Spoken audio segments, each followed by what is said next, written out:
What's up guys, my name is Shelby and welcome to GrownWright.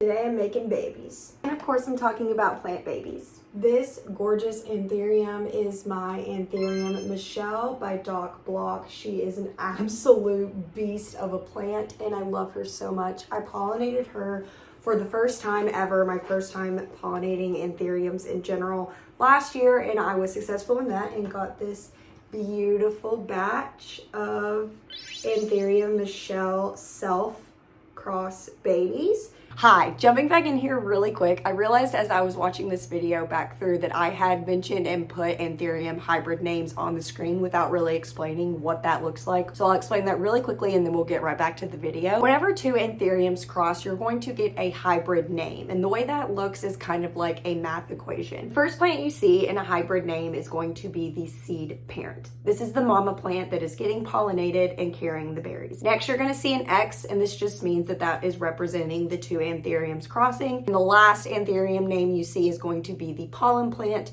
or the daddy plant. In this scenario, it gives up the pollen to pollinate the mother plant. Sometimes whenever there are lots of hybrids involved in the crossing and like a hybrid crossing with a hybrid, it can be a little confusing because there's a lot of X's getting thrown around in the name. Best way to keep it straight is to use parentheses, literally just like you would do in a math equation. For example, if I am crossing a forgetti crossed with a Michelle, it would say forgetti little x Michelle in parentheses, meaning that is one plant. You're going to see a big X, meaning that is what is being crossed. Let's say it's crossed with crystallinum little x lux, luxurians. That is how you can keep it all straight. Using parentheses and looking at the small x versus the big X is going to help you determine what is one plant versus what is the other plant. I hope that makes sense. Now we'll go back to the video. And I'm going to pollinate her again this year, this time with a different Anthurium so that we can get a cross, and that is the process I'm going to kind of take you through today. I'll take you along every step of the process so that you can see as she develops,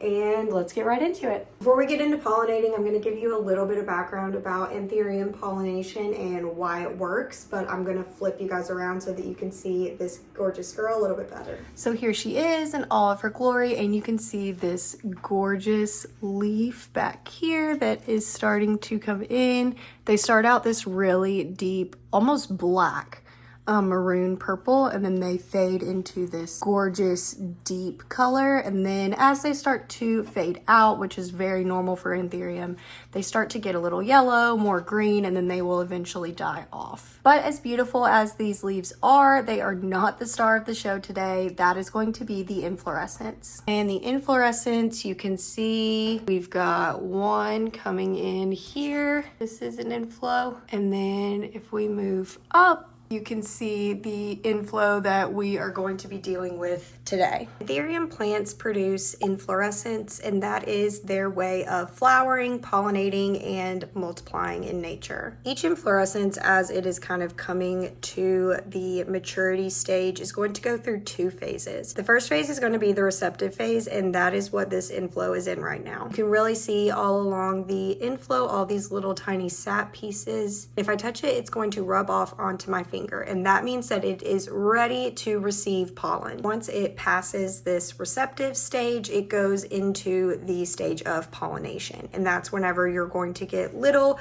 flaky bits that start to come off the inflow, and that is it trying to pollinate another inflow or another plant entirely. All of this happens in nature naturally by the inflorescence rubbing up against another one. Obviously with wind, animals, it's very easy for that to happen, but when you have exotic plants in your plant room, that is not going to naturally occur. So whenever we do this with intention to pollinate Anthuriums, can actually rub them together, but it is very rare that you would have two inflows in your collection that are in the receptive and reproductive phase at the same time. So I'm going to be using the method of a paintbrush, and I have pollen that I collected from a friend. It is a dark forgetti. I'll be sure to put a picture of what that looks like up on the screen.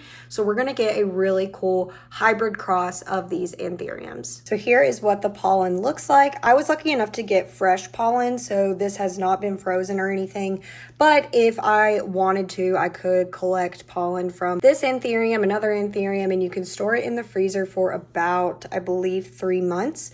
But this is fresh, which obviously fresh is going to be best, but it does work if you do it in the freezer. That's actually how I did it the first time I pollinated this Anthurium. And then I have the same little paintbrush here that she used to collect the pollen from the Anthurium. So there's probably some pollen residue on this guy. So literally just like you would paint, I'll collect some of the pollen. I will wipe it up onto the inflow, and this is going to be a process. So I'm going to do this every day for as long as this inflow is still receptive. So collecting from the baggie here, and you can see all that pollen. I feel like a scientist when I do this, and it's really so fun. So now all I'm going to do is brush it up along the inflow, and I'm going to try to go all the way to the top. The first time that I pollinated this Anthurium, I only did it to about here, and so that is all the berries I got. I only got half of an inflow of berries, so I really want to make sure that I'm going all the way to the tippy top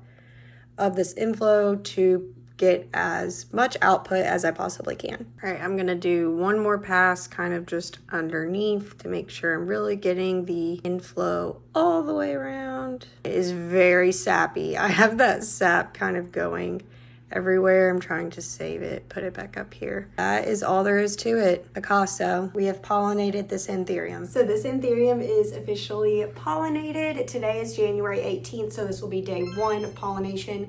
I'm going to repeat this process myself for the next couple days for as long as this inflorescence is still sticky and as long as I have pollen, just to make sure that I am getting the best chance of this pollination to be successful. And my light went out. Sorry guys, this is my first YouTube video I'm ever filming, so if there's some technical errors, please forgive me. I promise I'll get better at this. One quick note in terms of supplies, I get asked a lot about these pots that I use specifically on this giant Michelle because obviously she is so happy and thriving. I attribute a lot of that to this naked root pot.